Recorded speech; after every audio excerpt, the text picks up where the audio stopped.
Infantilismo religioso. Freud faz uma dura crítica à religião.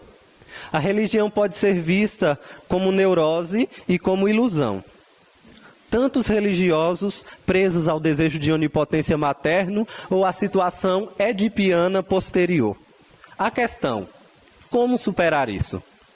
Vamos acompanhar a reflexão a partir do trabalho dos estudantes Rogério e Mihail Menezes.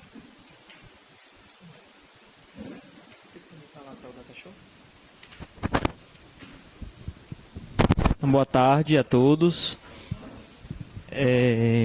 Então a gente vai tratar um pouquinho sobre a relação da psicanálise com a teologia. Então é bem interessante para a gente, né? Porque a psicanálise ela foi um dos grandes, na modernidade, uma das grandes teorias da suspeita que, vamos dizer assim, criticaram profundamente o cristianismo, né? A teologia cristã, e que, de certa forma, provocaram uma grande desconfiança do cristianismo por parte de muitas pessoas, né? E no nosso capítulo a gente vai debater sobre justamente isso, o diálogo entre a teologia e a psicanálise, que de início foi difícil, mas que hoje a gente já vê que não há tanto problema assim, como a gente vai ver depois, né? E como a teoria da psicanálise pode ajudar o próprio cristianismo, a própria teologia, mas também nossas comunidades e a cada um de nós como cristãos pessoalmente, a ter uma experiência adulta de Deus. Então, Rogério vai começar, depois volta para mim de novo, depois volta para ele, e aí a gente termina. Então, boa tarde a todos. Queria começar...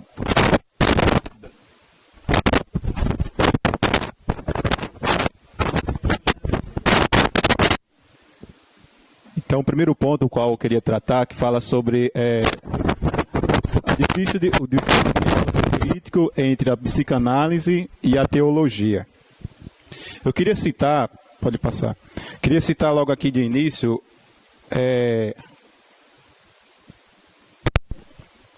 Morano, o qual é um jesuíta, o qual Alfonso ele cita em sua obra, o qual nós estamos estudando, A Caminho da Maturidade na Experiência com Deus, de Deus.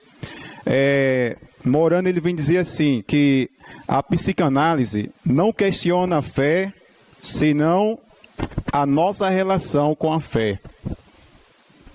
E dando continuidade, existem dois pontos básicos que resumem a crítica.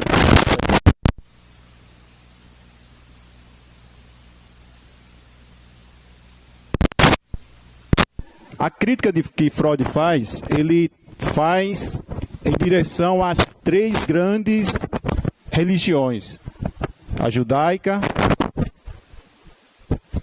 a cristã e o islamismo. E essa crítica que ele faz às autoridades religiosas, ele faz, e tem uma palavra que ele fala também, que Freud diz que a religião ela é uma neurose coletiva. Os religiosos são mantidos numa vida imatura. É como se fosse uma criança que tem as suas doenças psíquicas, suas neuroses.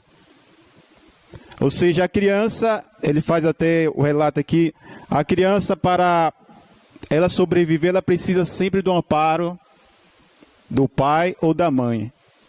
Ou seja, está sempre em torno dessa proteção do seu pai e de sua mãe.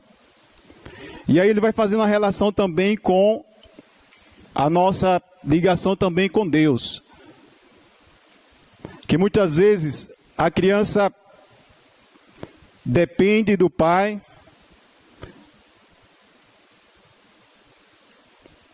para superar sozinho os medos, enfrentar os desafios e obstáculos, e não colocar a responsabilidade no outro.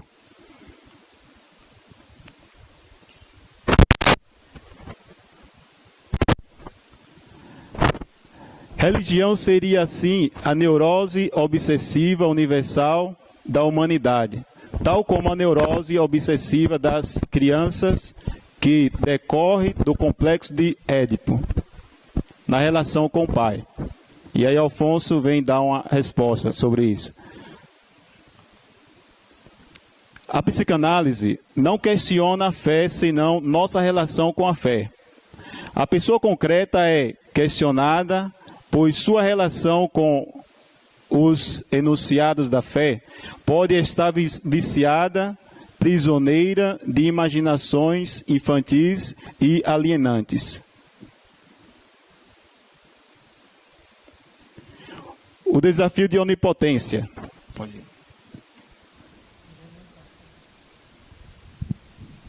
Então, a gente viu a crítica de Freud, né? E a resposta de Afonso a essa crítica, né? Então, agora Afonso, nessa segunda parte do capítulo, ele vai fazer uma relação. Como é que acontece essa superação da imaturidade que toda criança deve, na sua primeira infância, né, superar? Como é que isso acontece? Né?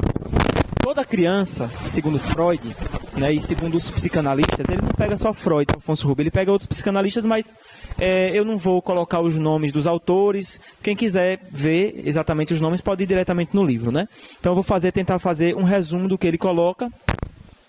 Então, toda criança ela nasce com um desejo natural de onipotência, né, de poder tudo. E isso vem com um narcisismo, um egoísmo, um egocentrismo, na verdade, seria a melhor palavra, não egoísmo. Egocentrismo original, vamos dizer assim, seria o pecado original que toda criança já nasce, né? E isso acarreta num perigo de ilusão, porque a criança ela vem para a realidade, mas achando que ela é o centro do mundo, essa é a palavra, achando que só existe ela, porque de fato é a única experiência que ela tem. A única experiência que a criança tem no ventre da mãe é de ser o centro, né? Ela é uma só coisa com a mãe. Até o autor lhe coloca, né, que para a criança perceber que ela não só é uma coisa com a mãe, que a mãe e ela não só são uma coisa só, que o mundo e ela são uma coisa só, demora um certo tempo. Então é preciso passar algumas experiências de desilusão, algumas experiências doloridas de desilusão, para ela começar a perceber que a mãe é outra pessoa, que ela é uma, é outra, que ela é uma, e ela vai ter que conquistar a mãe, muitas vezes, para a mãe fazer o que ela quer. Então é a primeira fase, né, de perca que deve acontecer essa desilusão. Essa desilusão ela tem que acontecer para que a criança amadureça. Se essa desilusão não acontecer, a criança vai viver a vida toda e vai crescer egocêntrica, narcisista, pensando que ela é o centro do mundo. Né? Quando a gente vê uma pessoa que excessivamente é narcisista, se acha o centro do mundo, acha que só ela tem direitos, você pode talvez suspeitar que essa pessoa ela não amadureceu nessas duas primeiras fases da vida. Não amadureceu com essas desilusões que são necessárias para que ela descubra isso. Então a primeira fase, como eu já até disse, é a relação com a mãe. É a partir da relação correta, vamos dizer assim, madura com a mãe, que ela vai descobrir que a mãe não é só dela, né? Que ela vai descobrir que a mãe não é toda para ela. Ela vai chorar e muitas vezes a mãe vai dar o que ela quer, mas às vezes ela vai chorar e a mãe vai dizer não. Então o que acontece? Ela vai descobrir que ela vai precisar conquistar essa mãe. Então vai fazer um sorrisinho, vai dar uma choradinha, enfim, né? Então ela vai começar a perceber que para conseguir as coisas, ela tem que lutar. Que ela não tem tudo para si, na hora que ela quer e como ela quer, né? Então a criança, ela procura na mãe um sentido de totalidade. Todo mundo já nasce com essa busca pela totalidade, pela onipotência. E ela pensa que na mãe vai encontrar isso. E é a primeira desilusão que vai haver, especialmente a partir do pai. É o pai que vai começar a colocar limite. É o pai que a criança vai querer dormir na cama, como o professor Everardo fala de mamãe e de papai, só que papai vai dizer bem assim, não, você vai dormir na sua cama sozinha. sozinho. E vai havendo um corte. O cordão umbilical, que ainda está ligado à mãe, que o cordão umbilical ele é cortado só fisicamente na hora do parto. Ele ainda existe. E quem deve fazer esse corte é a figura paterna. Se o pai não fizer esse corte devidamente, ou outra figura que represente o pai, essa criança vai viver a vida toda numa ligação de dependência com a mãe, né? Uma dependência absoluta, né? Isso. E vai viver nessa relação de narcisismo, egocentrismo, achando que ela é o centro do mundo, achando que ela deve ser sempre servida. Então é o pai que faz esse corte do cordão umbilical, né? Então a criança passa para uma segunda fase, já mais madura. Ela percebe que ela não é o centro do mundo. Só que aí o centro passa a ser não a mãe, mas passa a ser o pai, né? A relação com o pai passa a ser fantasiada. O pai se torna uma figura da onipotência. O pai é a figura da lei, né? Ele passa a ser o tudo. Nossa, como meu pai é grande. Nossa, como meu pai é forte. Nossa, como meu pai pode tudo, né? Tudo ele faz. Só que é uma relação de amor e ódio.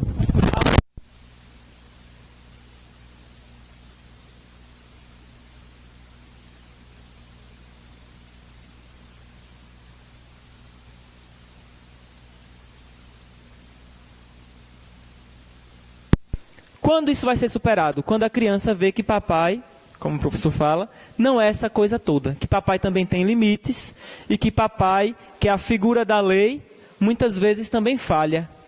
E quando a criança perceber isso, ele vai perceber que não só ele não é o centro do mundo, não só ele não é perfeito, como também o outro não é perfeito. Então ele passa a aceitar os seus limites e os limites dos outros, né? Se a criança ela não passar por essas duas fases de maturação, ela tende a ser uma criança narcisista, egoísta e a crescer assim. E tende a levar isso para a religião, como vai ser falado depois, né? Então essa é a passagem do egocentrismo para o amor. Pode passar? O princípio da realidade deve se impor. A criança deve ver que a realidade não é como ela sempre gostaria que fosse. Só que para Freud é interessante isso. O princípio da realidade, ele não é que ele seja contra o prazer, mas é que o princípio da realidade ele se impõe para servir o prazer. Essa frase segunda que eu coloquei é bem interessante. Não é do livro, mas é como se fosse uma interpretação do que mais ou menos é o pensamento de Freud.